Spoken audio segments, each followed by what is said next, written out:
Explain like I'm 5. What exactly happens to make meat cook when heated, and how does it remain cooked when cooled down instead of returning to its raw form? Basically, you're asking why that gooey liquid in an egg turns white and solid when you cook it, but it doesn't return to its original state.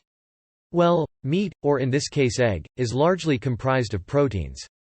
You can think of these proteins as tightly packed springs.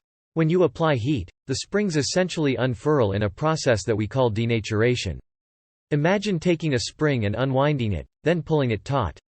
Will that spring ever return to its original springiness? Nope, not really. This is what happens when you cook stuff like meats and eggs. When raw, the springs are wound, but when you apply heat and cook them, the springs permanently untwist and produce a state change. I like the ball of string analogy. When you have an egg, the white is composed of mostly albumin, a protein. If you imagine each protein molecule as a ball of string, there are a lot of these balls of string floating around. The string is like what you buy at the store. It looks orderly and they are all identical, as if they came off a factory line.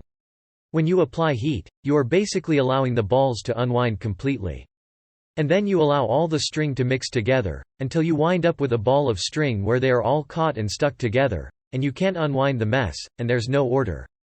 When you stop applying heat, the mess stays a mess, it doesn't retract and form back into factory perfect ordered balls of string.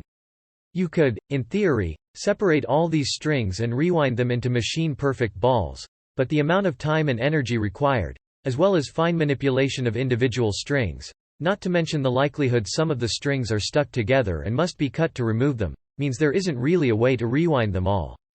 When sufficient heat is applied to the big fat organic molecules that comprise the meat, the molecules are jiggled around so much they break apart.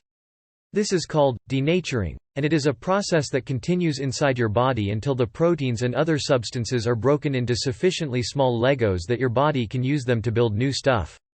This is the work your stomach acids and saliva are doing, breaking big fat complex molecules down into smaller, simpler pieces. Even if meat denatured by heat is cooled again, the molecules do not reconnect themselves into organic compounds. Once they're broken into smaller bits, they stay broken regardless of further temperature changes. Just like a smashed plate stays smashed, even if you collect all the pieces and put them back into the cupboard again,